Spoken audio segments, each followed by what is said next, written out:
Bismillahirrahmanirrahim. Assalamualaikum warahmatullahi wabarakatuh. Innal hamdalillah nahmaduhu wa nasta'inuhu wa nastaghfiruh wa na'udzu billahi min shururi anfusina wa sayyiati a'malina. May yahdihillahu fala mudilla lahu wa may yudlil fala hadiya lahu. Asyhadu an la ilaha illallah wahdahu la syarika lahu wa asyhadu anna Muhammadan abduhu wa rasuluhu, amma ba'd. Ikhwati ahibbai, fi mustahali hadha al-liqa ujaddidu at-tarhiba li ikhwati tullab al-ilm. Ahlan wa marhaban bikum wa bi hudurikum fi hadhihi al-kulliyah al-mubarakah bi'idhnillah azza wa jalla fi rihabi al-ilm wa ahlihi. Fa ahlan marhaban bikum fahani'an lakum fahadihi ashraful wadhaif wa ma taqumuna bihi hiya asnal matalib wa hiya talabul ilm wa hiya wadhifatu al ulama bal hiya wadhifatu warathatil anbiya. Ikhwati ahibbai, di awal semester kita ini sudah sepatutnya kita merefresh, menyegarkan semangat kita. Sepatutnya kita mengupdate ingatan kita, motivasi kita dari hadir ke tempat ini, yaitu Kuliatul Imam Syafi'i li Dirasatil Islamiyah. Sepatutnya tullabul ilm kembali bertanya kepada dirinya sendiri, muhasabatun nafs. Selagi waktu belum berlalu, selagi kita masih di awal semester, untuk apa kita datang? Untuk apa kita datang? Karena pertanyaan inilah, dari pertanyaan inilah hasil yang akan kita dapat esok. Jawaban kita terhadap pertanyaan ini, untuk apa kita datang, itulah apa yang akan kita dapatkan di esok hari. Kalau kita datang hanya untuk mempersiapkan diri, membekali diri agar kelak disanjung, agar esok dipuji, agar besok bisa mengikuti, bisa sejalan dengan orang lain, tidak kalah, tidak ketinggalan. Kata orang, tidak ketinggalan kereta. Maka sia-sialah kedatangan kita. Rasulullah sallallahu alaihi wasallam telah memberikan wa'id syadid, peringatan yang sangat keras kepada orang-orang yang talabul ilm, mencari ilmu, datang ke majelis-majelis ilmu hanya sekedar untuk meningkatkan pamornya, untuk dia disanjung dan dipuji. Man talabal ilma mimma yubtagha bihi wajhullah. Barang siapa yang menuntut ilmu, dan ilmu itu sepatutnya, seharusnya dituntut hanya lillah, mencari keridhaan Allah Subhanahu wa taala, itu ilmu syar'i. Namun kenyataannya dia tidaklah menuntut ilmu kecuali untuk apa? Liyumariya bihi as-sufaha, untuk dia mendapat, membodoh-bodohi orang bodoh, wa yujadila bihi al-ulama, dan agar dia bisa berdiskusi, agar dia tidak ketinggalan, agar dia bahkan mampu mendebat para ulama. Maka ya wailah, celakalah dia, lam yarah raihatal jannah. Sia-sia apa yang dia lakukan. Bahkan apa yang dia lakukan menjadi wabal alaih, menjadi petaka baginya, karena dia tidak akan masuk surga. Lam yarah raihatal jannah. Yaqulu ba'dhu ahlul ilm, sebagian ahli ilmu mengatakan lam yarah raihatal jannah karena dia tidak masuk surga, artinya dia akan masuk neraka. Sebagian lagi mengatakan kalaupun dia masuk surga, setelah dia ditimbang amalannya dan ternyata amal kebaikannya lebih besar, namun dia akan kehilangan satu nikmat, yaitu dia tidak akan bisa mencium aromanya surga walaupun dia berada dalam surga. Walaupun dia masuk dalam surga, namun Allah kurangi nikmatnya sehingga indahnya surga akan kurang baginya. Salah satu alat yang sepatutnya seharusnya menjadi alat untuk menikmati surga, yaitu aroma surga, akan hilang darinya, akan Allah cabut. Padahal wa inna rihaha, padahal aromanya surga la tujadu min masirati kadza wa kadza, kata Nabi, sudah tercium dari perjalanan sekian jauh. Subhanallah. Namun demikian, walaupun dia berada di tengah-tengah surga, dia tidak mendapatkan aromanya surga. Adakah dari antum yang bermimpi seperti itu? Apapun penafsirannya, baik dia tidak masuk surga karena dia telah musyrik billah, asyraka ma'allahi ghairah, menyekutukan Allah dengan yang lainnya, bagaikan orang yang sholat bukan karena lillah, tapi agar karena sanjungan, agar karena pujian. Thalabul ilm adalah ibadah, namun ternyata dia menuntut ilmu bukan karena lillah, tapi karena yang lainnya, karena sanjungan, karena ingin dipuji, karena ingin bisa mendebat para ulama agar bisa membodohi orang yang bodoh, maka dia faqad asyraka billah. Ataupun kalau itu dianggap sebagai asyirkul asghar, maka a'adzanallahu wa iyyakum, hukumannya terlalu berat.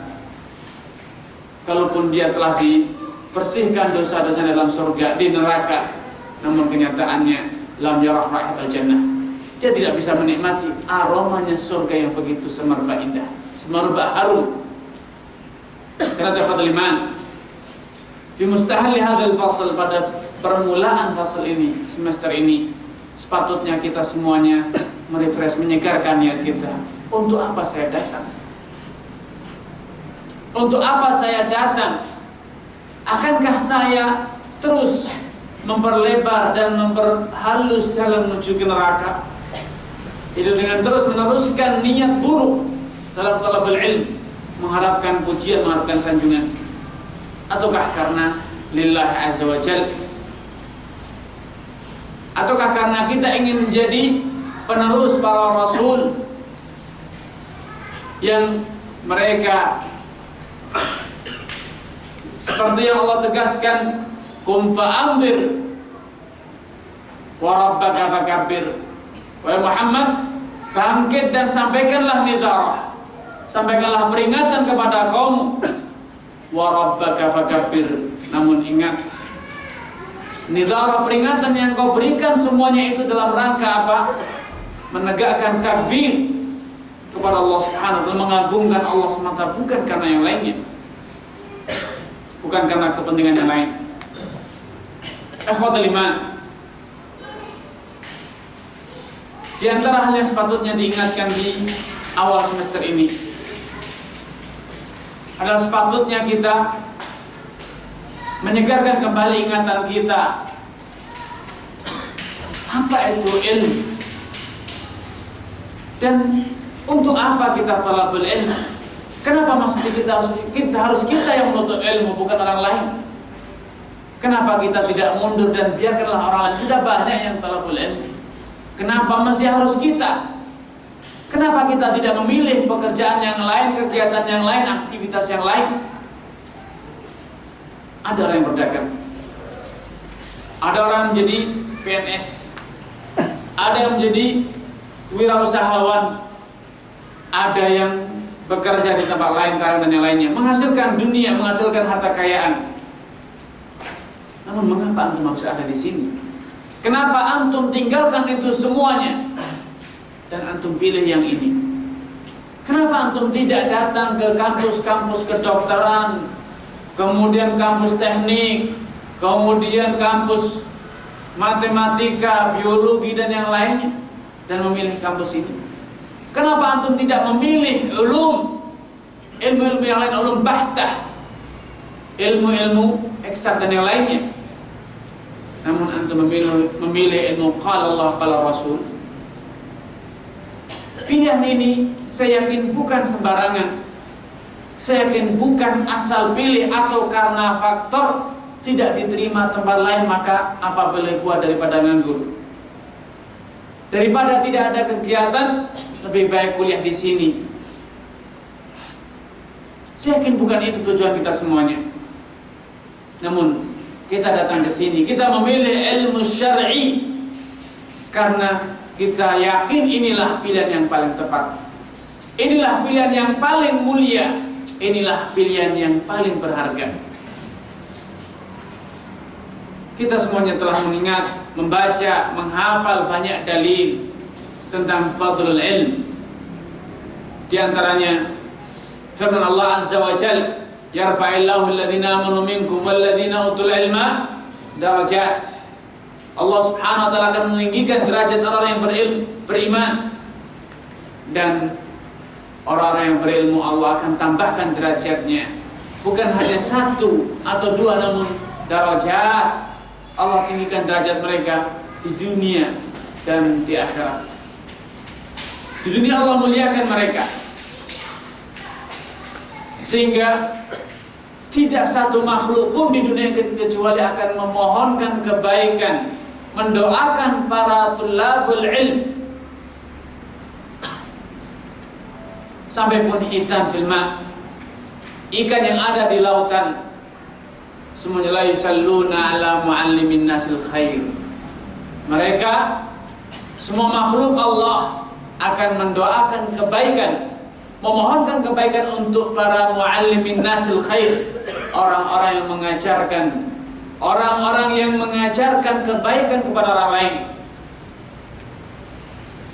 Fadlul ilm, sebagaimana juga digambarkan Rasulullah sallallahu alaihi wasallam, man salaka tariqan yaltamisu fihi ilman sahhalallahu lahu bihi tariqan al-jannah. Siapapun yang menempuh satu perjalanan untuk menuntut ilmu syar'i, maka dengan usahanya ini Allah akan mudahkan baginya jalan menuju ke surga. Dan telah sering saya katakan bahwa dalam hadis ini Nabi sallallahu alaihi wasallam menyampaikan janji yang bersifat mutlak. Man salaka tariqan, bisa jauh, bisa pendek, bisa mudah, bisa susah, bisa gratis dan bisa berbayar. Nabi menjelaskan man salaka tariqan nakirah fi siyaqi syart yufidul umum. Kemudian Nabi juga mengatakan man salaka tariqan yaltamisu fihi ilman, mencari ilmu. Nabi tidak katakan fawajada kemudian dia dapat, tidak. Dia telah berusaha, dia telah bekerja, dia telah berupaya untuk mendapatkan ilmu. Upayanya itu telah Allah catat sebagai satu amalan yang sangat istimewa. Itu dengannya, dengan upayanya ini belum tentu berhasil, belum tentu menjadi ulama besar. Bisa jadi dia talabul ilm hanya cukup untuk dirinya sendiri, untuk keluarganya sendiri. Belum tentu dia menjadi ustaz yang mengajar di kampus atau di pesantren. Belum tentu dia menjadi khatib. Belum tentu dia menjadi da'i. Tidak selalu. Karena Nabi mengatakan man salaka tariqan yaltamisu fihi ilman, itu sudah cukup untuk dengannya antum dimudahkan tariqan ilal jannah, jalan menuju ke dalam surga. Wa innal malaikata la tadau ajnihataha ridwan li talibil ilm. Sungguh para malaikat mereka merendahkan dirinya, meletakkan sayapnya.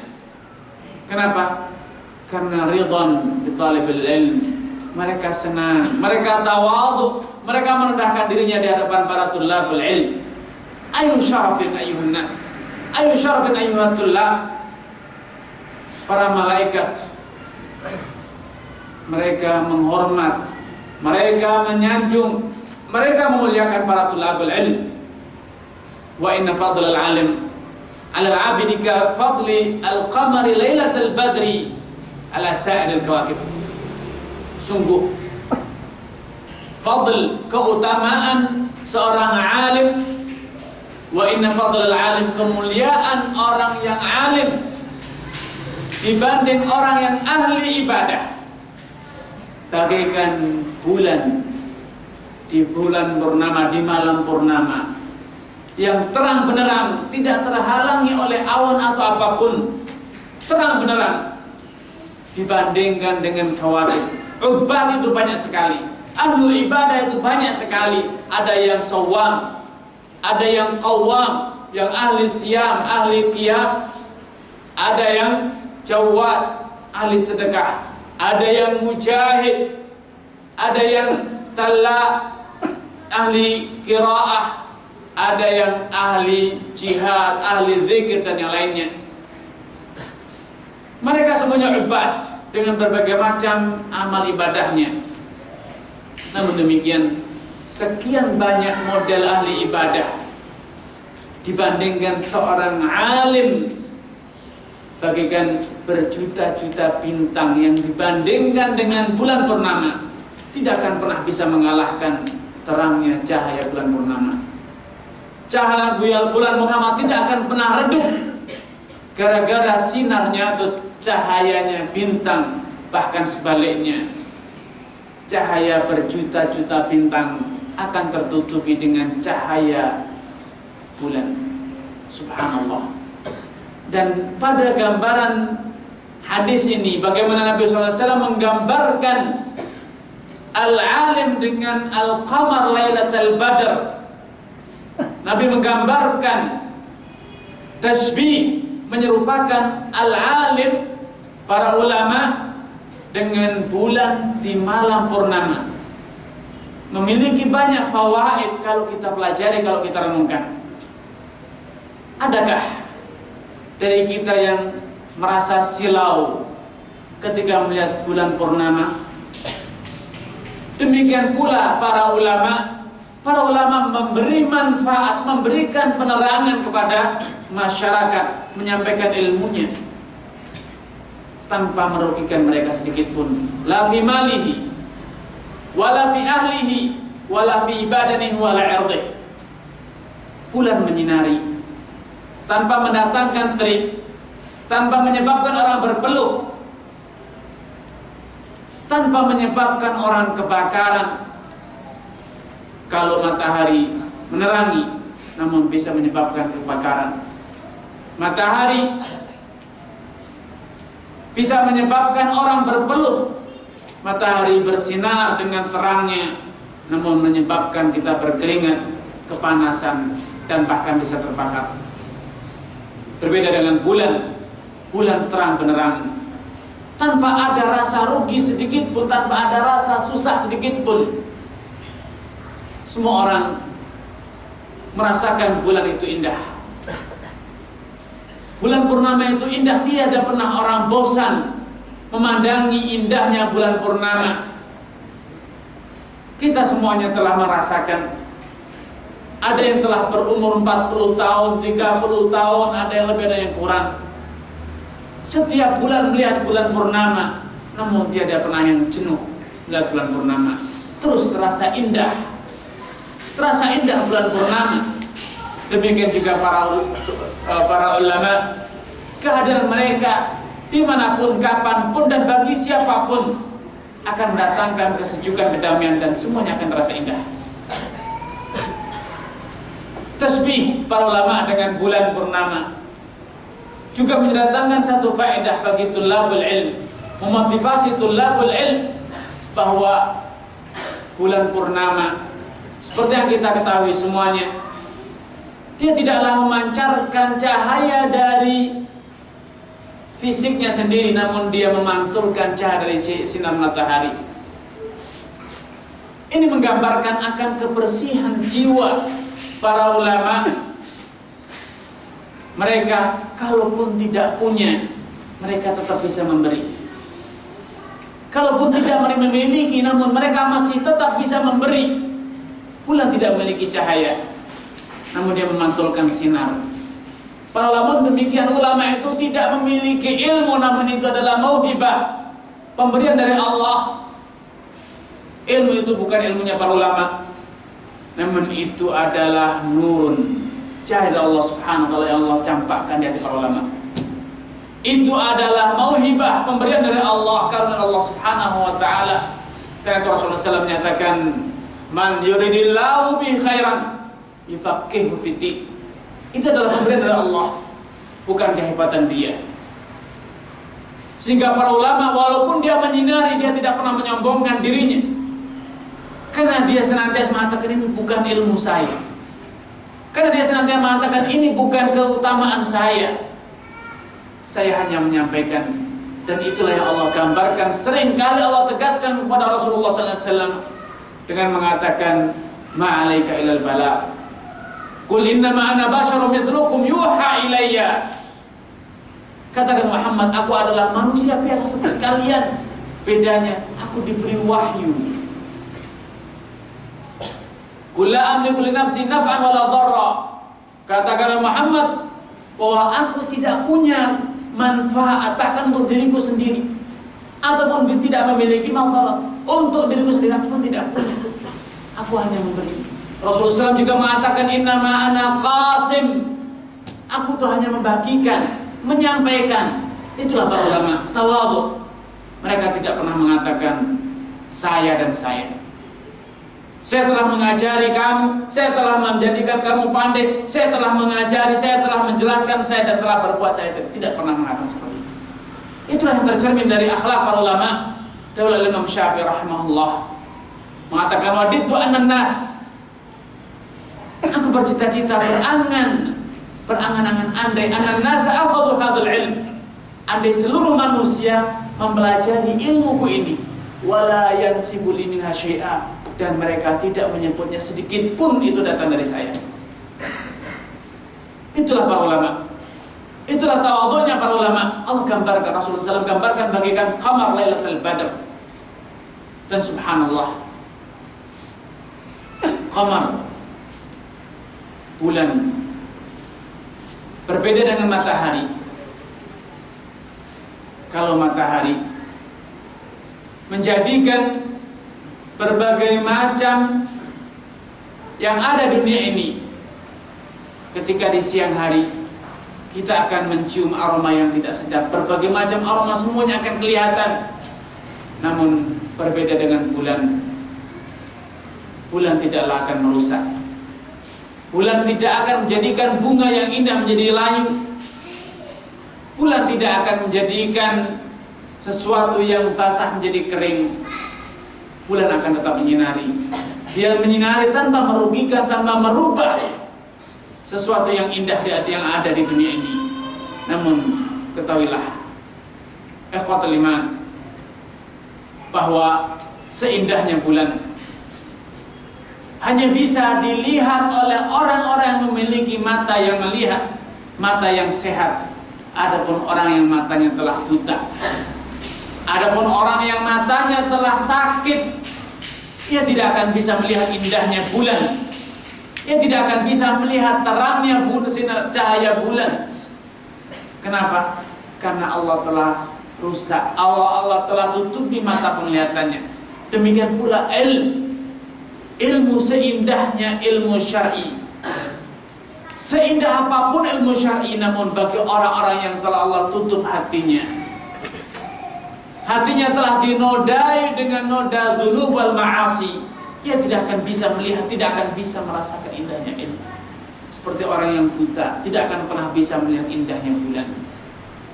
Orang yang sakit mata, dia tidak akan bisa melihat indahnya cahaya bulan. Karena itu ikhwatul iman, jangan pernah salahkan bulan purnama. Kalau antum tidak bisa melihat indahnya bulan, namun salahkan mata antum. Demikian pula ketika antum merasakan bahwa talabul ilmu syar'i ini azab, beban. Talabul ilmu syar'i itu menyusahkan, harus dihafal, harus dianalisa, harus difahami, banyak khilaf. Tidak selesai pembahasannya, terus berkepanjangan. Maka fahamilah, bukan ilmu syar'i yang menjadi susah, namun kotornya hati antum, kotornya hati kita menjadikan kita tidak bisa merasakan indahnya ilmu syar'i. Sebagaimana cacatnya, rusaknya penglihatan kita kalau kita tidak bisa melihat indahnya cahaya bulan. Karena tafatul iman, Al-Imam Syafi'i sering kita mendengar, sering kita membaca bagaimana tatkala beliau tidak bisa merasakan nikmatnya hafalan Al-Quran, hafalan hadis, beliau merasa berat untuk talabul ilm. Syakautu ila waqi'in su'a hifdhi.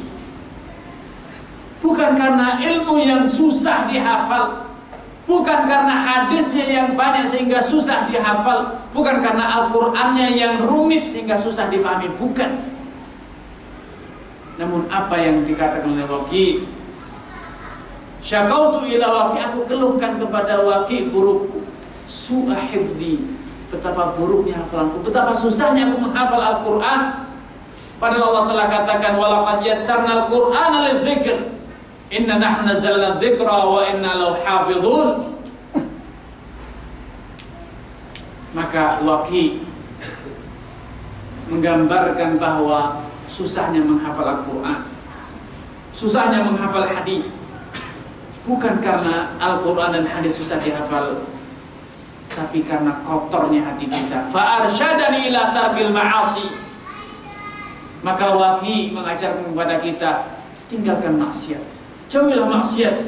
Wa qala innal ilma nur. Kemudian Waqi' mengajarkan kepadaku, memberikan petuah kepadaku, innal ilma nur. Ilmu itu adalah cahaya, wa nurullah la yu'tal al-'asi. Karena tafatul iman, kalau kita merasa ada satu baban minal ilm yang susah kita fahami, ada satu surat, satu ayat, satu hadis yang susah kita hafal, maka hasibu anfusakum, koreksilah diri sendiri. Jangan pernah katakan ayatnya mutasyabih, jangan pernah katakan hadisnya panjang, jangan pernah katakan ayatnya susah dipahami, namun katakan betapa kakunya hati, betapa banyaknya, betapa kerasnya hati. Karena itu lunakkanlah dengan istighfar, lunakkanlah dengan istighfar. Dahulu salafun salih banyak dikisahkan ketika mereka tidak memahami satu ayat, satu hadis, mereka berwudu, kemudian sholat 2 rakaat, beristighfar, mengampunan kepada Allah. Subhanallah, seusai dari sholatnya mereka memahami bab tersebut, hadis tersebut, ayat tersebut. Fatahallahu alaihi minal ilm. Allah bukakan pintu ilmu untuknya dengan istighfar. Ikhwatul iman, karena itu tulabul ilm sepatutnya pada awal semester ini memurajaah, membaca ulang, menyegarkan ingatannya kembali tentang kenapa kita harus talabul ilm. Apa sih ilmu? Apa untungnya kalau kita talabul ilm? Dan apa ruginya kalau kita itu menjadi jahil? Apa ruginya kalau kita itu jahil? Dan apa ruginya kalau orang lain yang menuntut ilmu sedangkan kita menunggu hasilnya saja? Sudahlah kamu yang talabul ilm, saya di rumah. Kalau nanti saya punya masalah, saya tinggal telepon, tanya, Ustaz, saya punya masalah, bagaimana dan seperti apa? Apa dan bagaimana hukumnya? Kenapa kita tidak memilih ini dan kita yang bersusah payah datang ke majalisul ilm, kita yang datang ke marakizul ilm untuk kita menjadi tulabul ilm? Karena al-ilmu syarafun. Ilmu adalah syaraf, ilmu adalah kemuliaan bidzatih. Ilmu itu mulia, sehingga siapapun yang mendapatkan ilmu pasti Allah akan muliakan dia. Idza salahat niyatuh, kalau niatnya itu baik. Orang yang wadhi, orang yang hina dina di masyarakatnya akan menjadi asyrafun nas fi qaumi. Dengan apa? Dengan ilmu. Dengan ilmu. Inna hadzal Qur'an, kata Rasulullah SAW, yarfa'u bihi aqwaman wa yadha'u bihi akharin. Saatnya Al-Quran, dengannya Allah Subhanahu wa ta'ala akan memuliakan sebagian orang, dan dengannya pula Allah akan menghinakan sebagian orang. Orang-orang yang mempelajari Al-Quran, kemudian mengamalkannya dan mendakwahkannya, mereka lah yang Allah akan angkat derajatnya dengan Al-Quran. Sedangkan orang yang mempelajari Al-Quran namun ternyata namaan, dia abaikan, dia campakkan, dia amalkan, dan dia tidak ajarkan, mereka lah orang-orang yang Allah hinakan. Famathaluhu kamathalil kalb in tatruku yalhath. Permisalan mereka adalah permisalannya orang-orang yang mempelajari ilmu kemudian tidak mengamalkannya, tidak mengajarkannya. Famathaluhu kamathalil kalb in tahmil alaihi yalhath aw tatruku yalhath. Perumpamannya bagaikan anjing yang kalau engkau panggil, dia akan terus menjulurkan lidahnya, menjilat-jilat, dan kalaupun engkau tinggalkan, dia pun akan menjilat-jilat. Allah telah menggambarkan bahwa salah satu makhluk Allah, salah satu hewan yang paling syaraf, paling bernafsu, paling ambisi adalah anjing. Sehingga kalaupun dia kenyang, dia terus menjulur-julurkan lidahnya, seakan-akan dia itu lapar, seperti hewan yang sedang kelaparan. Apalagi kalau anjing itu dalam kondisi kelaparan. Tidak ada di dunia ini hewan yang menjilat-jilatkan lidahnya seperti kelaparan, kehausan selain anjing. Karena itu Allah gambarkan orang-orang yang meninggalkan ilmu agama dan mengejar dunia, apalagi orang yang telah mendapatkan ilmu agama kemudian menggadaikannya dengan dunia, Allah gambarkan dengan kalb. Suatu gambaran yang sangat hina sekali. Kenapa? Karena tatkala kita berpaling dari ilmu syar'i dan menghadap kepada dunia, maka percayalah, kita tidak akan pernah puas dengan dunia. Kita tidak akan pernah bisa kenyang dengan dunia. Kita tidak akan pernah merasa cukup seberapapun yang kita dapat. Dan ketika itu terus kita turuti, ambisi dunia kita turuti dan kita ikuti, maka keserakahan, kerakusanlah yang akan terjadi. Law kana libni Adam wadiyani min dhahab labtaghalahu mathalitha. Andai manusia itu telah mendapatkan 2 lembah harta kekayaan, labtaghalahu mathalitha, pasti dia terus berambisi untuk bisa meningkatkan, melipat gandakan kekayaannya. Dia tidak akan pernah merasa qanaah, dia tidak akan pernah ridho, dia tidak akan pernah merasakan ridho dalam dirinya. Terus hatinya dibakar, hatinya dipanggang dengan ambisi dan kerakusannya. Berbeda dengan tulabul ilm. Tulabul ilm, para ulama, in u'tiya syakar, kalau dia mendapatkan dia bersyukur. In muni'a, kalau dia tidak mendapatkan dia sabar. Sehingga dia senantiasa yataqallabu bainar ridha war ridha. Dia terus bolak-balik dari satu kondisi ke kondisi lain dalam kondisi ridha kepada Allah Subhanahu wa taala. Dia selalu ridha, selalu puas, selalu bahagia. Apapun yang dia dapat, ajaban li amril mu'min inna amrahu kulluhu khair. Sungguh menakjubkan orang yang beriman. Orang yang beriman sanggup menakjubkan urusannya. Kalau dia mendapatkan kebaikan, syakar fakana khairullah. Dia bersyukur, maka dengan syukur semua yang dia dapat itu menjadi baik. Dan kalau dia ditimpa musibah, sabar, dia sabar fakana khairullah. Maka dengan kesabaran itu, kemiskinan yang dia alami, kesusahan yang dia dapatkan menjadi kebaikan baginya. Sabar fakana khairullah. Adapun orang-orang yang mengikuti, mengejar dunia, maka dia tidak akan pernah puas.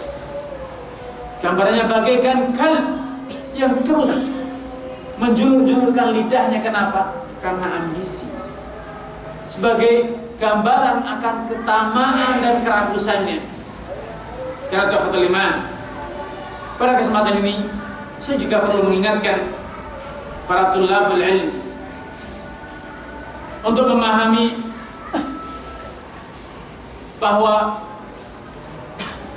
tulabul ilm bukan hanya menuntut ilmu untuk dihafal dan dibaca, namun tulabul ilm menuntut ilmu untuk dijadikan sebagai kepribadian. Natawaqaf ila hadza wa nasma'ul adhan bi'idznillah thumma nuwasil.